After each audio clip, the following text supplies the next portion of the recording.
Galit, can you stop yelling at me? Never. You're always yelling at me. It's true. That's how I express my anger and frustration. So how do you know when it's yelling and how do you know when it's passionate? It's both. And today we're going to tell you about the difference in how to work with yelling. Hi, my name is Dr. Assael Romanelli. And I'm Galit Romanelli. And this is the Potential State. And today we're on your shit 42. Woo! Yelling or being passionate? Is there a difference? Maybe it's one and the same. So first of all, I want to say before we start this talk is that we don't excuse or support any violence or abuse of any kind. Or bad behavior. Okay. And now let's kind of go into this idea of yelling. Yes, Because yelling... I'm the yeller. Right. Because yelling is a subjective experience, okay? And it's, first of all, the idea of yelling, volume, right? Yeah. Because for some people, volume is passion, and for others, volume is yelling. But the first thing we think about is the family of origin. What kind of family did you come from? So some families are thunderstorm families. Right.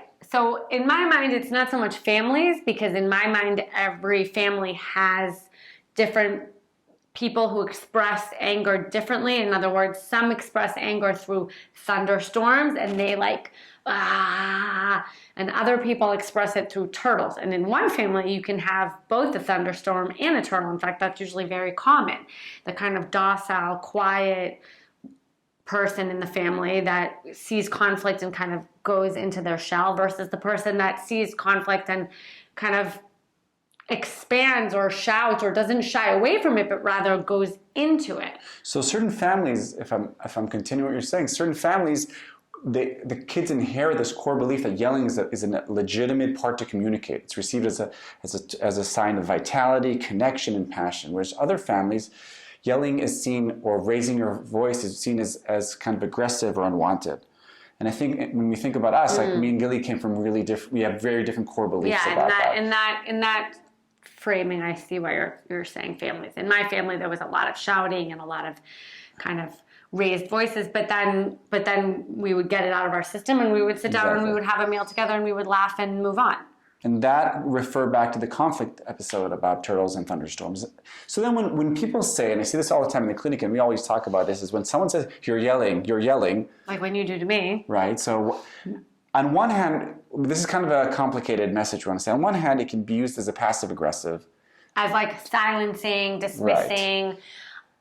You're yelling, be quiet, it's too much, I can't hear it, I can't take your yelling. And the second you're saying you're yelling, I'm casting you as the persecutor and I'm the victim. Especially if a woman says it to a man, it's, oh my God, you're abusive, you're violent, you're aggressive. So immediately it's like it makes everything much more sensitive.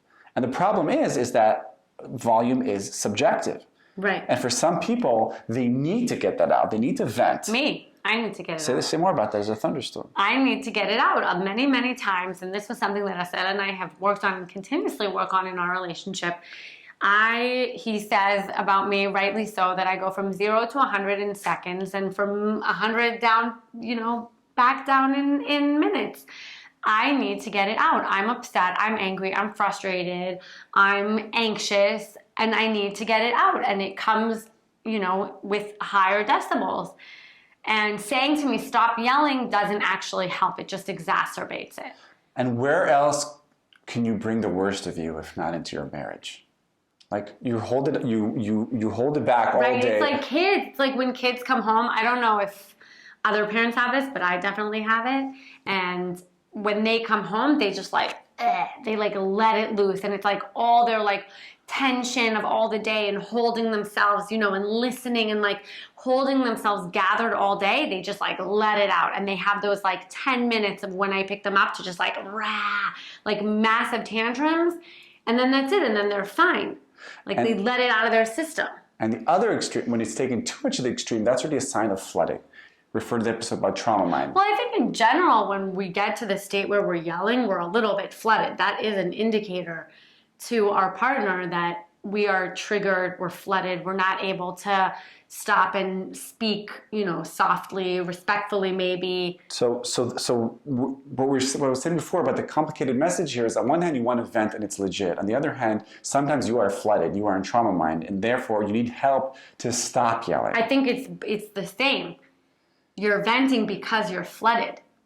But sometimes you're venting and you're not flooded. You just want to get things out. Venting doesn't automatically mean I don't know. flooded. I have to think about that. So you think about that. And you guys tell us how this meets. Exactly. So let's give a little example. So obviously, as you guys know, Galit's a thunderstorm, I'm a turtle. Yeah. And oftentimes she would yell in the beginning, in the early years, still till today actually, I'll get insulted and I'll turtle up the second she yells. And Galit has a classic sentence that she says again and again, I'm not yelling. I'm passionate. Exactly. Because it's true though, it's true. Okay, I take your vented thing. There are some times where I'm not just flooded, I'm just like really excited or really passionate about something that happened, like there was a wrong, and it's like an inside out, right? Each one of those characters, whoever hasn't seen it, you must see it. But basically there's a little red monster in our head, and that's anger. And when he gets kind of angry, then he takes over. And that little monster is there to fight for injustices and for make wrongs right. And it sometimes has nothing to do with you, but that's, and that's when I get passionate, and that's when I get excited, and that's when I may get, my volume may rise. But what's interesting is when I raise my volume, very quickly Galit will say, stop yelling. Because it's at me. Right, okay? So when the turtle actually finally steps out, the thunder should be like, whoa, whoa. No, but to be fair, since we've had these conversations, then I've allowed you and I've let it land. And I think what we learned here is sometimes when Galit will say it to me, or when I'll say it to her, it's a passive-aggressive move of actually disqualifying what you're saying. I'm not even listening to the context. Like, oh, you're yelling, so everything you're saying is wrong. And oftentimes, I want to give one example, a quick example from the clinic. This couple, and she was in the victim role, and he was a persecutor. And every time he said his pain, he shared his pain, she's like, stop yelling. I won't listen to you if you're yelling.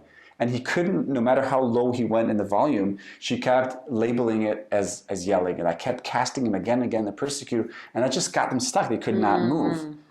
And if you constantly find yourself telling your partner, you're yelling, or you're being told, then it's time to start thinking about that. Yeah, and also, I think that we each need to, I think that when the person is yelling, whether they're yelling because they're passionate and they're venting, or whether they're yelling because they're flooded, as long as they're not being abusive, verbally abusive, saying really nasty, awful things, then let them get it out. And then the time to kind of reflect on it and talk about it is not in that moment, but rather later. We've had many conversations later, post my kind of yelling fits, about, how that makes Assael feel when I yell, how that makes me feel when I yell, what is the need, what was it about, and we dissect kind of each instance. And I personally think, and you tell me, but that, as we've done this work, gradually I've yelled less and less. And you've actually started yelling a little bit more. It's true. So tips, practical tips. First of all, share this episode with your partner and discuss kind of what were the yelling parameters when you grew up? How did your families of origin deal with yelling and anger? Try to understand, was it a thunderstorm family? Was it a turtle? Try to realize what your patterns are. And then try when you are feeling flooded, when you are feeling like you want to vent, try to first focus it more on yourself. Get curious. First of all, speak more about yourself and less on your partner, because at the end of the day, we want to make sure your partner doesn't get flooded. So I want to vent on one hand, but I want to use more I language, which will help Galit get less triggered. Yeah. And then when you do experience your partner yelling. Because when your partner is yelling, that's an indicator that they're potentially flooded. Right. And so you being flooded is not going to help the situation. So if I'm experiencing Galit is yelling, the first thing to check is, am I getting really defensive? Is their content legit? And see that. And if the content is legit, then you can say, wow, you can actually say the thing and say, wow, I'm getting really defensive. You're like spitting out the truths, okay? Ooh, yeah. Yeah, if the content's legit. And if the content's not legit, and if you feel like they're yelling and they're just taking it out on you, and you feel like you're about to get flooded, playfully signal it to them. Say to them, time out, whoa, this is a bit too much. I would not recommend saying whoa to someone who's yelling. Sorry. You're going to edit that out. I'm not going to edit that out. Why do you do that? You see? God, she's ruining everything.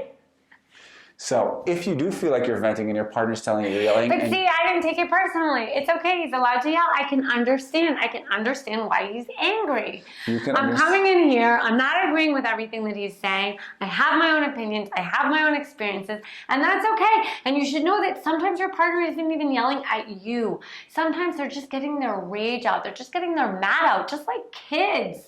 So find a playful way to signal that. And when your partner says to you, stop your yelling, check yourself. Are you in trauma mind? If so, take a time out and go refer to the trauma mind episode. But if you're not and you're just passionate, say, I'm passionate. Let me get this out. Remind them this is more for me than for you. Yeah. And just let it out. Another tip I want to give you is energy. It's got to go. You don't always somewhere. have to go like this. Sometimes I can just vent a little bit and not necessarily do it right into my partner's. Boom. I can do a little bit to the sides. I can yell. That's good. And then Galit will be less triggered, less feel like she has to react to that. Or what we've actually started doing is like, I'm not angry at you. Like we'll say it live as we're getting out the frustrations, as we're getting our mad out. This isn't directed at you. And for that, you will need a little bit of play, and it's somewhat kind of like a secret language or like an agreed upon language. I'm not angry at you, but I want to yell. And then usually what I'll do is I'll break eye contact. I'll go, ah. Because that way, Galit really helps. That playful kind of like, and move it away, because the second you're doing it toward your partner, they're going to get much more reactive and much more triggered, and then that's just going to escalate to 2 trauma minds, and that's going to be flooded. 2 trauma minds. So, yelling or passionate? Yes. That was Galit Romanelli. That's Dr. Assael Romanelli. We'll see you next time. Bye.